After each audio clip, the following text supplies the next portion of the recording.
শেরপুরের নকলায় ঘটেছে চাঞ্চল্যকর এক ঘটনা।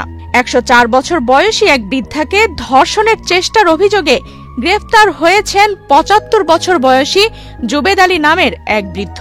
খবরটি ছড়িয়ে পড়তেই এলাকায় তৈরি হয়েছে তীব্র কৌতূহল ও আলোচনা সমালোচনা।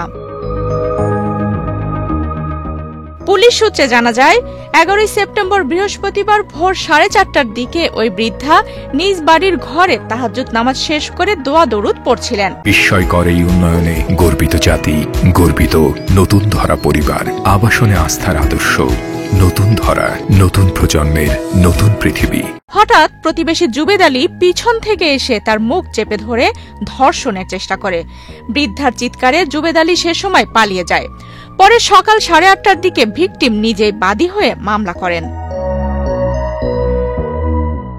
মামলার পর ১২ সেপ্টেম্বর সকালে পুলিশ অভিযুক্ত জুবেদ আলীকে নিজ বাড়ি থেকে আটক করে। এরপর তাকে আদালতে পাঠায়।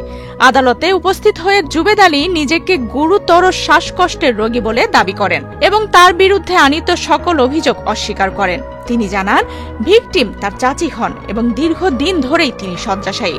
এই ঘটনার তিনি কিছুই জানেন না। শেরপুরের নকলা থানার ভারপ্রাপ্ত কর্মকর্তা জানান, দায়ের হওয়া মামলার ভিত্তিতে অভিযুক্ত জুবেদ আলীকে নিজ বাড়ি থেকে গ্রেপ্তার করা হয়। এরপর বিকেলে তাকে আদালতে হাজির করা হলে জ্যেষ্ঠ বিচারক শুনানি শেষে অভিযুক্তকে জেল হাজতে পাঠানোর নির্দেশ দেন। বয়স ৭৫ বছর। তাকে আটক করে পুলিশ ফরওয়ার্ডিং সহ বিজ্ঞ আদালতে সোপর্দ করেন। বিজ্ঞ আদালত আসামিকে কাস্টডি পরোয়ানা আমলে জেল হাজতে প্রেরণের নির্দেশ প্রদান করে।